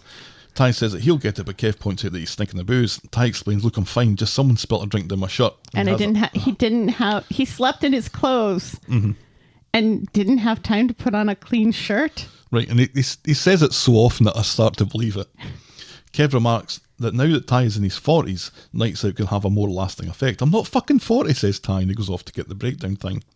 But before he leaves, he bumps into Adam and tries to ask for advice about the Fiz situation, but Adam calls it a conflict of interest and can't say any more than that, and Tyrone quickly deduces from this minor clue that Fiz has already lawyered up in a Scottish way. He goes to see Fiz for some more shouting. Fiz reveals she'll be applying for a consent order for Ruby as well, so stick that in your pipe and smoke it. Mm-hmm. Adam has reckoned that Ty being Ruby's dad isn't as important as which house is the most stable, and given the nick of Tyrone right at this minute, it doesn't look good for him. Right. He points out that she was on the pop when Hope was nearly run over. Oh, get out. Tyrone gets back from his breakdown when PC Tinker appears from nowhere. Hello, hello, hello. Yes. We've had kidnappings, we've had gunshots, attempted murder. PC Tinker has been nowhere to be seen. Mm-hmm. He turns up for this. Right, and it's just... And isn't he in the CID now? They've got him working traffic already. And it's just another excuse for somebody to treat him like he's not to be taken seriously because he lives right around the corner. Right, because he calls Tyrone sir. And Tyrone's like, fuck you, call me sir for you idiot. Yeah, and See, this is why you shouldn't, your beat shouldn't be the neighborhood you live in. Which is what he said himself. Many moons ago. Some time ago. Hello, says PC Tinker. I have reason to believe you're fucking wasted. Blow into this, please. Kev is unimpressed by how this looks. Mother Tinker tries to give Tyrone a hard time about driving while tired, as Tyrone works out that someone has tipped the coppers off because he's under the limit. Mm-hmm. So when he confronts Fiz about it, she doesn't deny it, although she becomes sheepish when Evelyn comes along, and the cat further devours her tongue when Tyrone mentions that Fiz is going for custody of the kids. Back at the flat, Alina reckons that Tyrone has been too soft with Fiz, and he has to fight back. He was trying to protect the girls from all this, but Alina doesn't see what choice he has now. So back at number 9, Ben Price is upstairs making a noise. He thinks he's Wonder Woman, says Fiz.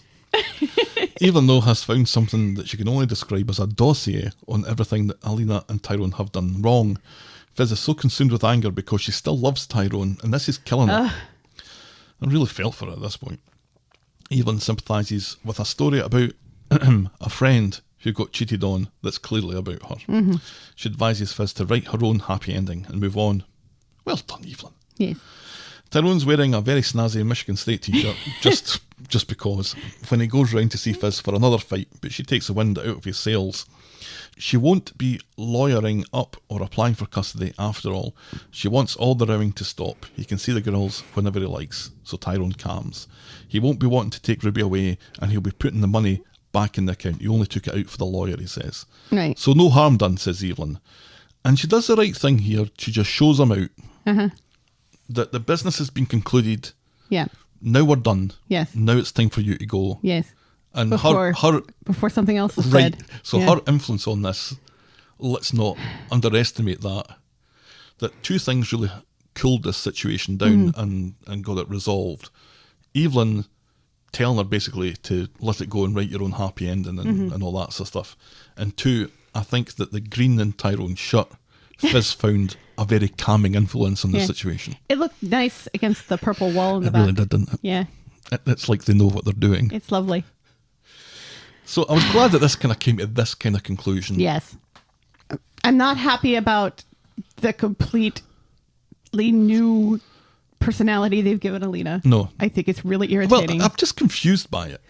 It's really irritating. She didn't even have a brain injury. No.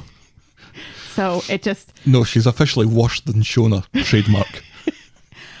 I'm not happy that they've continued to make Fiz just like a right cow about a lot of things and make Tyrone and Alina somewhat more sensible, because the way Fiz reacts to Alina suggesting that she get the job, I thought was kind of ridiculous because it was a nice gesture. It Right. seemed like a way for Alina to like bury the hatchet a little bit. She's antagonist. And Alina's not really the antagonist in this. It's really Ty that will fan the flames of Fiz's ire, but she takes it out on Alina, and it makes just. I hate this kind of stereotype of the wronged woman who just becomes just a ball of hate and anger and lashing out and doing the worst things to people. I'm not a huge fan of the fact that Fiz is still in love with Ty. I did like that. I liked that getting at least mentioned because I think it does explain some of the behaviour up until that point. Yeah, it explains some of the behavior, and it is true. You can't just turn emotions on and off. Right. Plus, It's look at not him. that easy. Standing there all sexy in that shot. But, it feels like Ty's been able to turn those feelings off very quickly. He's a guy. Yeah, but guys have emotions too. And I In don't... soap operas, Well, it may be interesting if we had more guys with emotions in soap operas, don't you think? It's again the whole thing, like with the whole Dev thing. The whole boys will be boys sort of mentality. I feel like it's kind of damaging, and it is. And But it's true. it would be. I think the show would be much more interesting if we got a bit more introspective about the emotions of men and stuff, which they've done really well in the past as far as things like suicide are concerned, Right. and mental illness. and alcoholism and stuff. So why can't we do it when it comes to relationships as well, is all I'm saying. I think maybe because he was the one that kind of instigated it, that he has kind of dealt with it, I think, before she had a chance to even know that it was a thing. Right. Yeah. But still, but yeah, you know, point I don't know. It just, it makes Fiz into this huge enemy and her into the bad guy in all of this, when Evelyn rightly says, hey, he's the one who left. Right. You know, so he should be the bad guy. And yet they make Fiz just so... We did say that this situation needed Evelyn to come back and Yes. and knock their heads together. Right, which And she has done. That's pretty much what she's done, and it's been successful. And long may she continue. That bit, let me show you out, Yeah. of his own house. Yeah. It was good. I thought that was exceptional. Yeah. Our penultimate storyline today, a very quick one, swearing in BSL. On Friday, it's time to remember that Gemma and Chesney have a deaf child. His name is Alad. Gemma is frantic because they have a BSL class today and then an appointment at the hospital to see if Alad is suitable for that implant operation that we talked about ages ago. Yeah, the cochlear implants.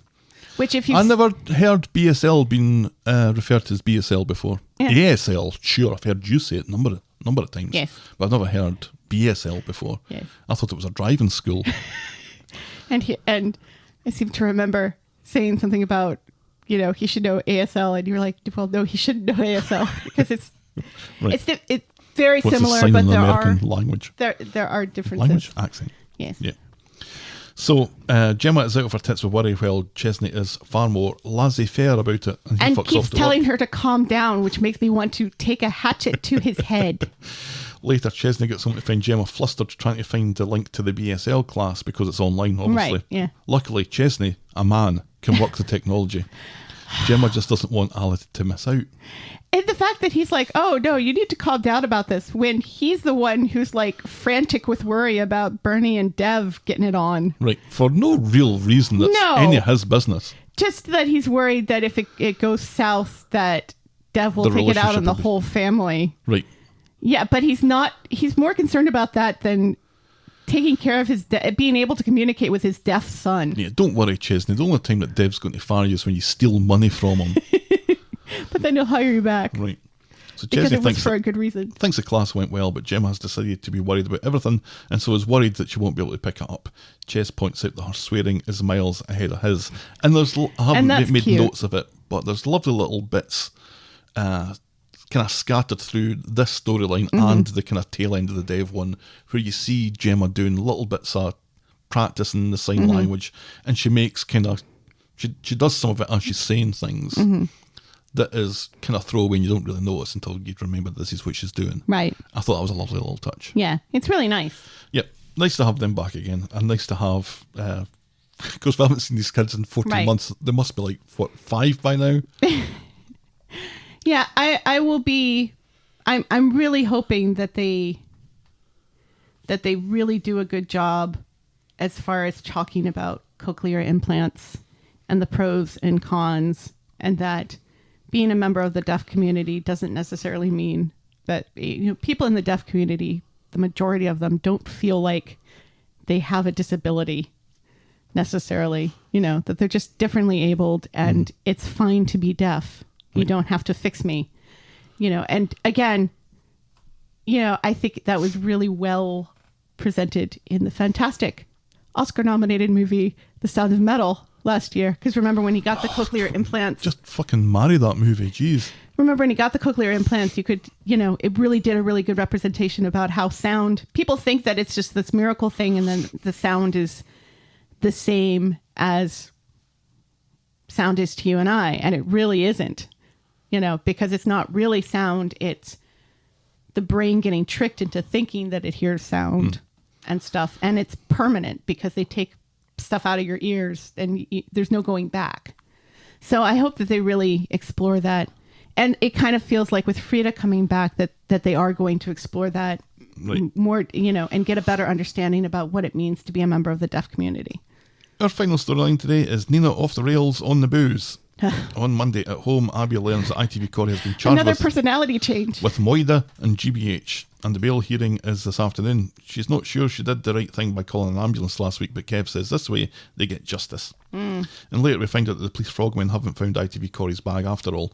Nina is going with Abby to the court, but Asha can't face it. They're all fairly worried about drugging ITV Corey and pushing him down the stairs, but Abby's sure But they didn't push him down the stairs. that they'd He have heard about left. this He by did now. it on himself. At the court, Nina remarks that ITV Corey's lawyer is wearing £600 shoes, in value, not weight. ITV Corey comes in hobbling on crutches like he's Willy Wonka. The lawyer makes a decent case for ITV Corey. He's from a good background, he's dead rich, and he isn't a flight risk. He should get bail with a security payment and a tag and an order to stay away from Coronation Street, And a requirement to report to the cop shop daily. And this all seems pretty reasonable. But Nina and Abby are appalled.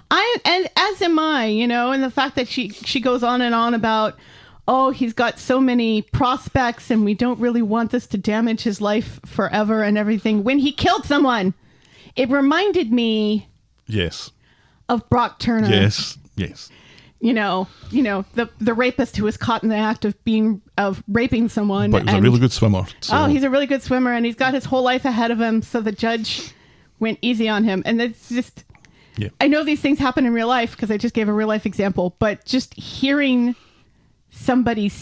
hearing a fictitious character say all of these things, And make it sound reasonable.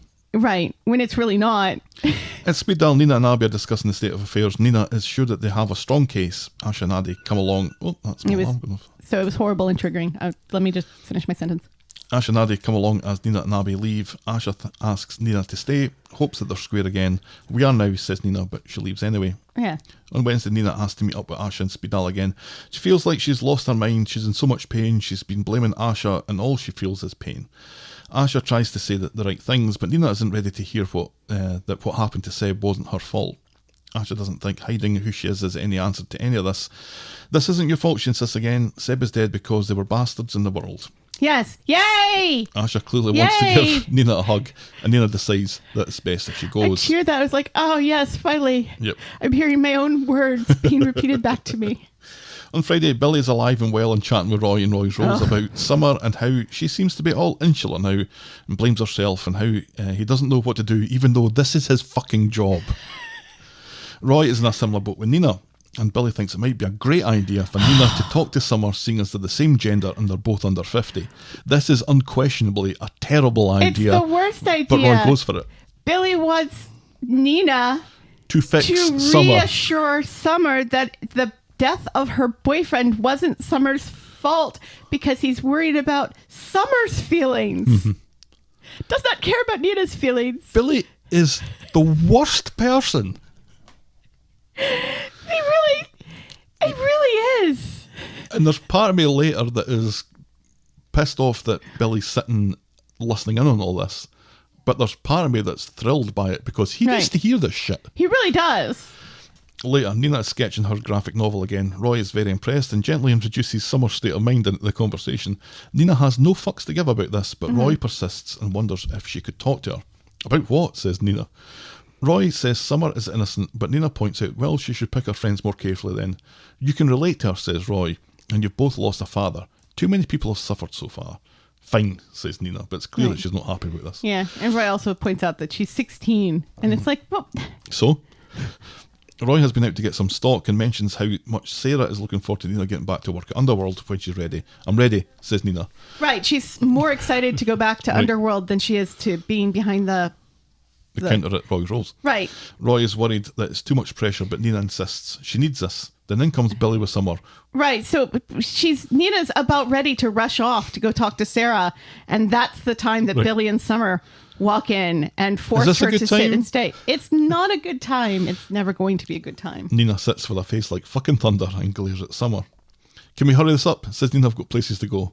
Summer apologises for not doing more to calm the situation with Seb and ITV Corey and all that, and she regrets just leaving, as she should.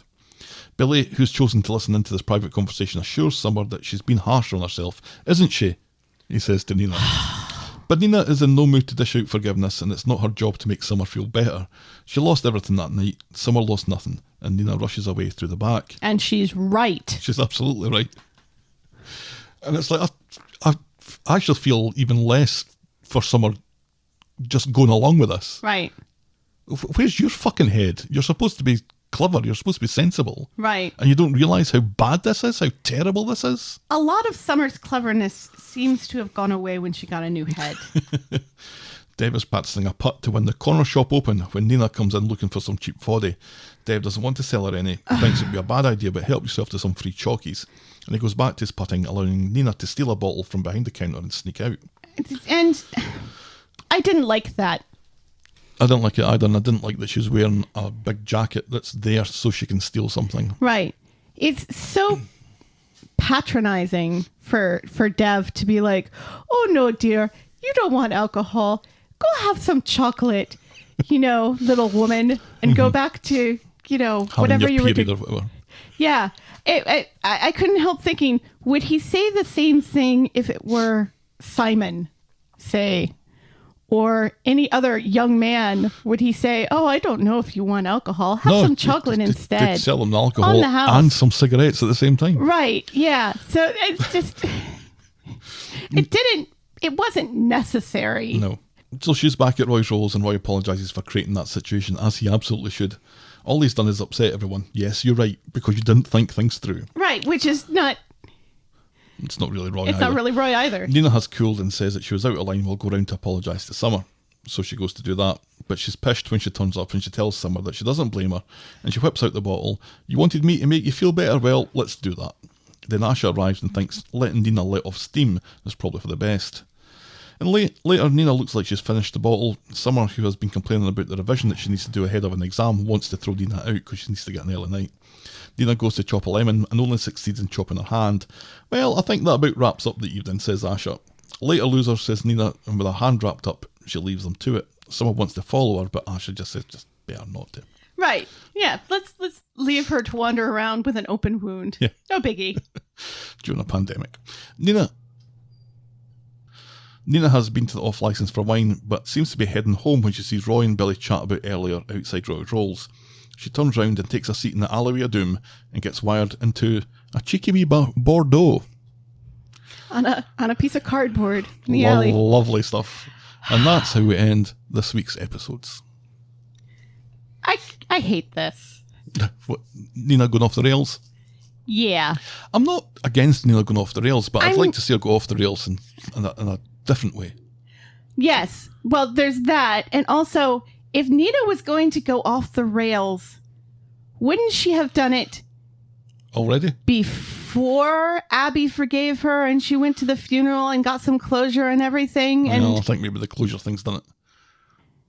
And not after she gets closure and she's back with Abby and it seems things are sort of getting patched up between her and Asha and everything, and things should be better. It doesn't make any sense to me that this is when she's going to go off the rails and start drinking. I'm actually... I kind of like seeing this different side to Nina. It felt really pantomimey to me. And it's not... And I think it felt pantomimey not because it was poorly acted, but because it's just so against type and against this character that we've grown to know and love as being kind of the sensible heart and soul and heir to Roy's throne of being the morality of Coronation Street. Mm-hmm. And it made me deeply uncomfortable. And it just felt like an unimaginative way for her to go off the rails, especially since she was very preachy to Abby last week when she thought Abby was scoring. It's just difficult to focus, I think, on this part of it when Billy was in it this week. Because Billy, who said himself, I'm a man of God. Right. Then why are you so terrible at it? Right. Yeah. And why are you so self-centered when it comes to this, where you're not looking at the big picture, you're just worried about your own daughter's well-being, mm-hmm. As opposed to everyone else's. She's not eating and she's not sleeping. It's been like a month since someone she knew right. was violently murdered mm-hmm. by someone that she knows. Right. if you're not eating and you're not drinking, maybe that's why. Right. Maybe that's not something to get too worked up about just yet. Right. Or if she really, if she really needs help, I'm sure he knows lots of good counselors. Toya. Yes. Or, anybody but the person who was the most traumatized by Right. this experience. Further down the list. Right. It was like he has this conversation where he's telling this to Roy, and Roy, in an attempt to create some empathy, says, yes, I'm going through the same thing with Nina. What Billy should have said is, well, maybe we need to get both of them into counseling. Would you like me to give you a list of counselors in the area that might be able to help Nina that deal with trauma? No. He immediately goes to, well, then Nina can help Summer because... Free. I don't know. Because she's older? Or something? I don't know. The whole thing was just ridiculous, and it just made me uncomfortable. Really sympathetic. I was really looking forward to a scene where she should have gone when she bolts out of there, is where she was going in the first place, to go speak to Sarah, and find an outlet in her creativity. Right. That's what should have happened, not, oh, I'm upset and I was going to go see Sarah, but instead I'm going to go to Dev's and steal a bottle of vodka. It doesn't... It feels unimaginative. Yeah, it's a bit as far as That's story. a bit easy. It's easy. It's niche. It's something we've seen a million times before. A character goes off the rails and starts hitting the booze. Be better. Coronation Street. Be better. I still really enjoyed it this week, though. Right. Well, that's because of the T-shirt. Let's be honest. No, I really did. They could have had like the worst storylines ever, and you'd be like, "Oh, it was fabulous this week because Tyrone was wearing the Michigan State It was good shirt." before that. It was good. It was good. Again, I have some niggles with this week, but it's definitely had more highlights than lowlights. It was entertaining and it was fun, and I enjoyed it from that point of view. Yes. Your moment of the week? See, for me, my moment of the week would be Peter and Shona, and I know that's not your moment of the week. I really, especially the second time around with the mobile phone where Peter says, thank you, because everybody else is treating me with kid gloves and stuff. And they're able to relate with one another. It's been due time that Shona has been given someone that can relate to her and that she can relate to, where she seems more like a human being instead of a joke. And so I really loved that for both of those characters, because both of those characters have been defined by their illnesses. And so having this moment of empathy between the two of them, I just really loved it. And also Peter's zombie impersonation. Yeah. That wasn't going to be my moment of the week. Right. My moment of the week was... What? Sell me on your moment of the week. Oh, I don't think I can, because it's Bernie and Cerberus. I'd just love to give an animal moment of the week. Bernie and Cerberus rolling on the floor, really? It just brought me an enormous amount of joy. Yeah, you're not selling me on that. No, Sorry, but my it love. was an enormous amount of joy that I got from that. It was so funny. That wee Doug with his paws. No, I'm happy to give it to Peter and Shona. I think the whole the illness thing, I think, is a salient point. Right, yeah. And It wasn't a big moment. It wasn't a big moment. It wasn't, written to be a big moment, but this is, again, I think where Coronation Street really shines when it's these small, quiet moments of character development and empathy. That's something that they do really well. So that is definitely our Moment of the week. moment of the week. Pouring moment of the week. Is it Sam and his telescope again? You know that was last week. Is it Daniel asking Adam if drinking while Peter gets a new liver is in poor taste? I'd like to give it to Daniel's. The really meta, because I can't give boring moment of the week to him fixing the your thing, because I loved it and it's funny. Absolutely something I would do. That's and one it of was the best funny. things that Daniel's done in a while. Maybe ever. I know, because he's looking at it, he's staring at it. And I was like, at first I was like, oh God, is he going to sign up to give a part of his liver to someone else because Right. because he can't give it to Peter? But That would no, have made sense. but no, it was to fix the you and your. And that made me laugh so much. I loved that. My boring moment of the week is Chesney being able to sign into his email. Yeah, okay. Let's do that. That's our Boring moment of the week. Chesney is owed a boring moment of the week. Oh God, so there we go. so due a boring moment of the week. Oh God. Calm down. Have you ever been needed for something incredibly important but no one could find you for a really insignificant period of time? I can't imagine that's lived with you, but if it has, committed to correspondence. We are the Talk of the Street at gmail.com and we're at Corrie Podcast on Twitter, Facebook and Instagram. You can shout me and Helen a coffee by heading to ko-fi.com, that's ko-fi.com/the Talk of the Street. Check out the clicky section of voggle.co.uk for links to our merch store and YouTube channel. And if you're so inclined, please leave a rating and a review on the iTunes or on your podcast provider of choice. Please. Thanks for making it to the end of another episode, and we will be back next week with more Talk of the Street. Talk of the Street. Bye. Cheerio.